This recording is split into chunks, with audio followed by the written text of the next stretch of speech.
Mw2 is the perfect game for trick shotting. We saw a huge array of different styles, different eras, different uniqueness, creativity, complexities, and it was just beautiful, honestly, seeing all of that unravel during its lifetime. And it was because all of the amazing trick shotters that came on that game. So today I wanted to present to you the top 10 best Mw2 trick shotters of all time.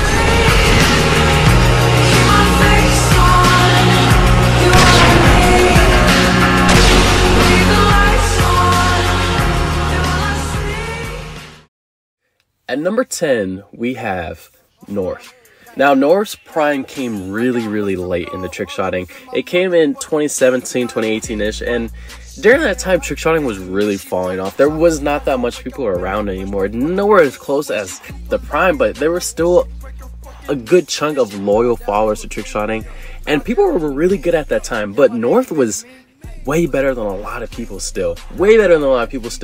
And he was just super good. He was doing something that he should be doing in private match, but he was doing online. It was really sick. It was really cool. He was very creative. He was very unique.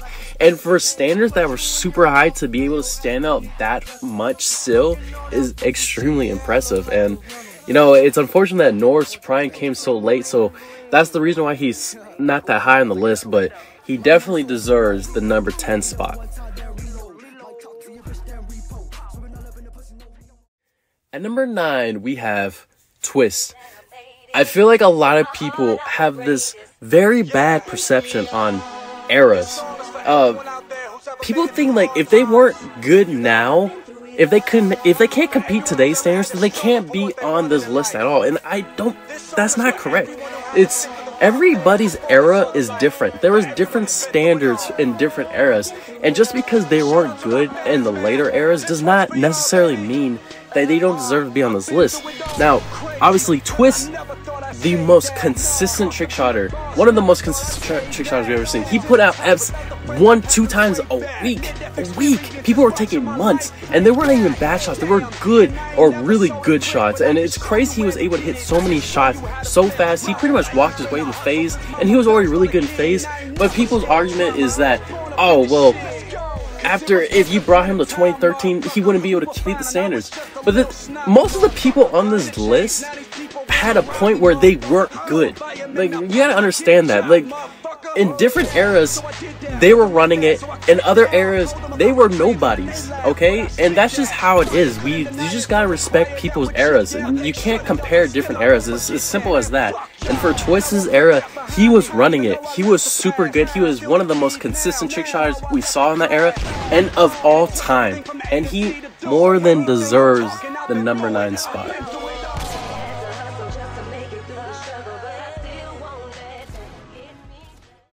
At number 8, we have Spaceman. Now, I feel like a lot of people might not like this entry, but let me explain to you why I put him here.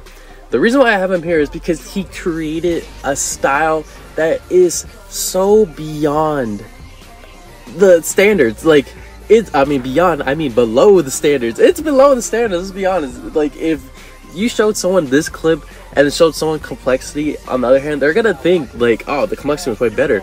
But for some reason, he was able to pull it off so well, make it look so good, make it stylized, make it look so smooth, so much to the point that he not only made his clips a favorite to the community, he created a whole new style that made so many people jump on board and created a whole nother side of the community of this style, and that was OGK type trick shotting. And you can't deny the impact he has on the community. He created something that was so, even though it may not look so unique and creative, but it was super creative, it was super unique to be able to make something so simple but yet so complex. And he was the leader of that community, he was the leader of that style.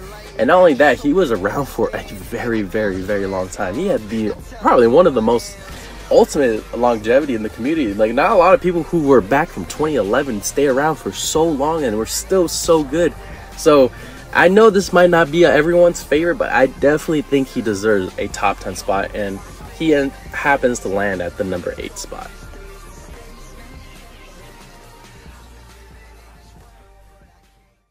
At number 7, we have Salus.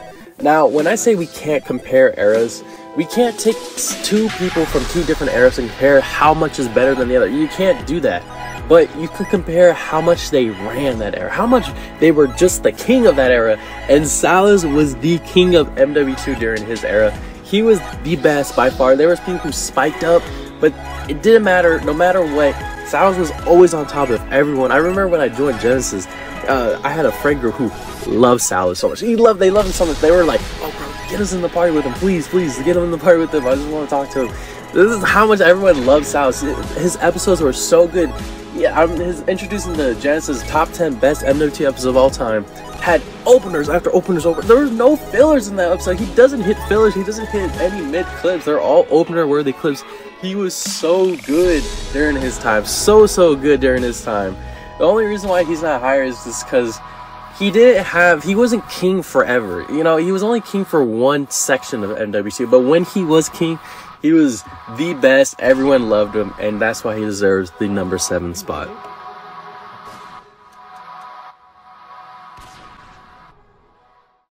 At number 6, we have Ramos.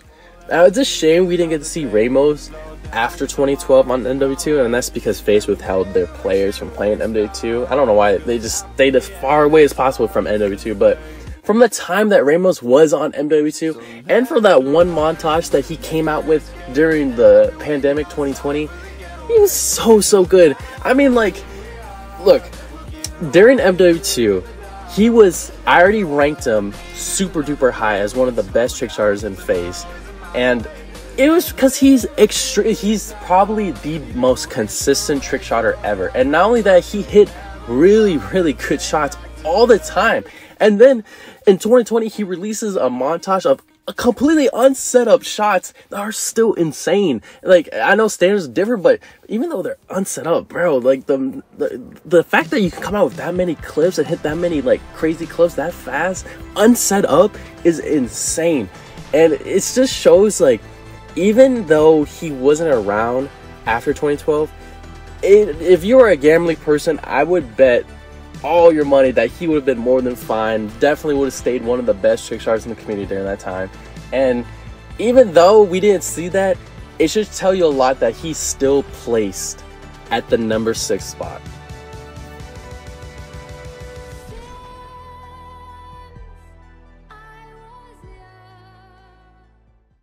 At number 5, we have Azza. Now, I feel like you could call Azza Ramos 2.0, and it's no knock towards Ramos, but I just feel like Azza was like Ramos. He may not be exactly as consistent as Ramos as he was on Mw2, but Azza was just a little bit better. He was a really, no, I won't even say a little bit. He was a lot better than Ramos, and that's because he was just, had extreme longevity on Mw2. He was always really good. Like, the only problem is I don't think at any point people consider him the best in the community, except at one point. And that was when he released Azza 15. And that's when he, not introduced, but he popularized Complex Distance. At that time, Complex Distance was just like an opener or closer to your episode. But in his episode, every single clip was Complex Distance. It was insane. Like, and it came out of nowhere. Like, Azza was never that type of Trickshotter. Like, he was just doing like really good P-swaps, cross map, and all that. But out of nowhere, this man just goes for Complex Distance and just kills it. He makes it look so good as well. That episode is one of the top 10 best M2 episodes of all time.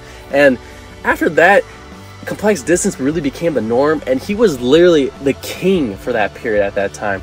I don't know how long that time was, but at some point he definitely was the best Mw2 Trickshotter in the community after that episode came out. And he really upgraded standards after that episode. So I think for his longevity, for consistency, he definitely deserves the number 5 spot.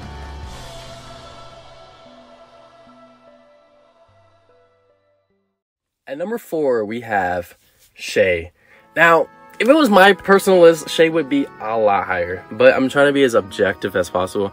But if you don't know, there was a time back in 2012 where P-swaps were the only thing anyone was going for. At that time, the only thing that mattered was consistency and distance. Nothing else mattered. But there was a group of these Trickshotters that were leading this complexity charge that people just kept pushing down. They're like, no, we don't care about that. We don't care about that. But eventually, it broke the ceiling, and then they just became the biggest thing in the community. And the person that was leading that charge was Shay. Once Shay blew up, complexity was blowing up. They were proportional. They were like, he was like Bitcoin to crypto. Oh wow. But anyways, once Shay blew up, complexity really became a big thing. So that made him one of the most iconic Trickshotters ever on Mw2, and also one of the most favorite. He molded what Mw2 is today, what complexity is today. Who knows where Mw2 would be if Shay wasn't around. But he was just so good. He was so creative, and he did an amazing job leading that charge, continually to show people why complexity should be respected and should be loved. And the reason why he's not higher, I think, for a lot of people is because after 2012 he kind of just disappeared. He wasn't on the radar anymore. He didn't hit shots as much. He would put out one episode a year for the next 2 years, and it was just a shame that we didn't really get to see Shay keep going, because I would have loved to see how much he would have grown to be really good later on. But I just feel like maybe he just wasn't as motivated to play anymore, and that's why a lot of people don't consider him one of the best anymore. But for what he's done, how iconic he is, I definitely think he deserves the number 4 spot.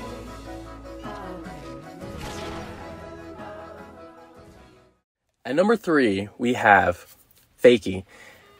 Oh my gosh, how is he not number 1? I'm sorry. How is he not number 1 on everyone's list? Like, I don't understand. Obviously, if it was up to me, he would be number 1. And I was trying to be as objective as possible, and I was nice enough to put him at 2. And then I was just like, oh, fine, I'll put him at 3. But, oh, he's not going any lower. He's not going any more lower. I don't understand why a lot of people don't put more respect on Fakie as being the number 1. Like, I guess, like, if you were around that time, you don't really know his impact to the community. Or I feel like people have a bad perception on, like, oh, if he's not good, if he can't compete to now standards, or he's not good now, or it's because he fell off, he can't be considered at all. Like, he can't be up there. I don't care. Like, his impact on the community is insane, something that no one has ever done. Your favorite Trickshotter was still going outside and playing while he was at his best. Your favorite Trickshotter just started trickshotting because he saw a Fakie video. And it's just like insane. Like, the people don't see him higher than that. Like, that alone should put him as number 1. Like, I get it that he fell off because he couldn't compete with the standards later on, but he was so good from back in the day. Like, when he was a somebody, your favorite Trickshotter was a nobody. Like, everyone had a certain point where they weren't good anymore. Everyone had a certain point where they just weren't up with the standards anymore. And I feel like people don't respect that to people who were back in the day versus people nowadays, you know? And I won't ramble on anymore, but Fakie definitely deserves to be the number 1 spot. And at the very least on everyone's list, he needs to be at number 3.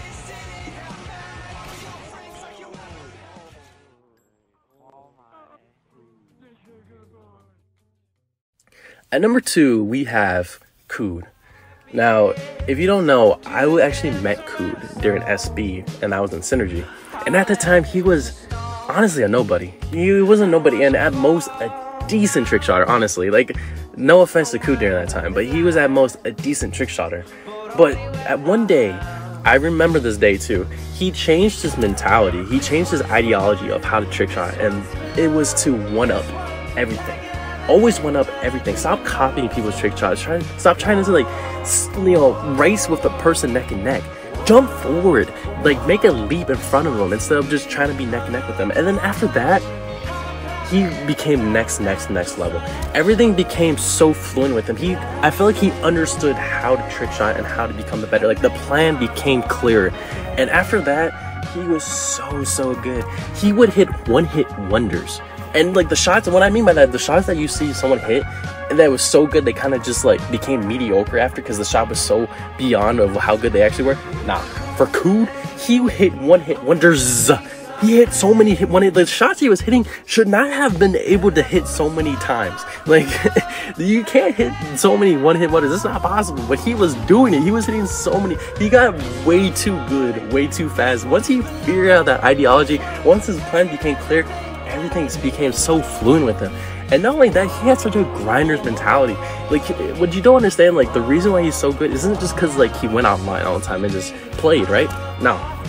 Whenever the Mw2 lobby died, whenever the party died, everyone went to bed, he went in private match and practiced all the time. He wanted to master every single mechanic at Mw2. He mastered it to a T. All those knacks you see how good he is at so good at like timing them so well. It's not because he's just good. It's because he practiced the hell out of them. He is so good when he's motivated, when he has a plan, when he has a great ideology. He is unstoppable, honestly, and he's the most consistent trick shot I've ever seen. I've never seen someone so lucky ever, too. He's the most luckiest trick shot I've ever seen as well, honestly, and also some of the most unluckiest as well. But damn, bro, he is so good. Coop is so good, and it is a pleasure to have seen him go from nothing to who he is today, and he honestly deserves the number 2 spot.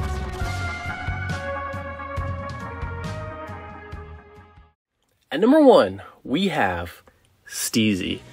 Now, Steezy's also someone else I used to play with a lot on Mw2, along with Coop, but I didn't meet him until a little after Coop when he was in Dare, and while he was in Dare, you saw a little potential in him. You could see him being a really good trick shot at some point, but I don't think anyone would have guessed he would end up being as good as he ended up being. And if you think I'm just putting my friends as the top 2, that's not the case. I even made, I tweeted out saying, who do you think is the best Mw2 trick shotter ever? And these 2 were the top 2. And I already explained Coop, but for Steezy, the reason why so many people love him is because he is the most, honestly, undoubtedly, the most creative trick shotter we have ever seen on Mw2.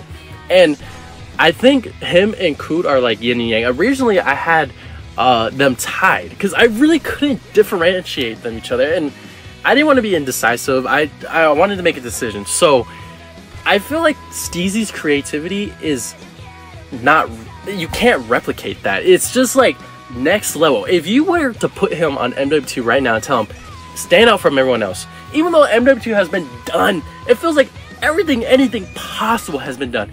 I would bet money he would find a way to be different. I don't know how he would do it, but I would bet money he would find a way to be different from everyone else. And when he was on Mw2 later on, he was doing so many cool stuff. He was bringing back new types of trick shots that we haven't seen so long and making it so much better, like the bolt stall, different glitches. He found bounces. Like, he was doing stuff that was so cool, so unique, so creative. He cannot be replicated. He is one of one.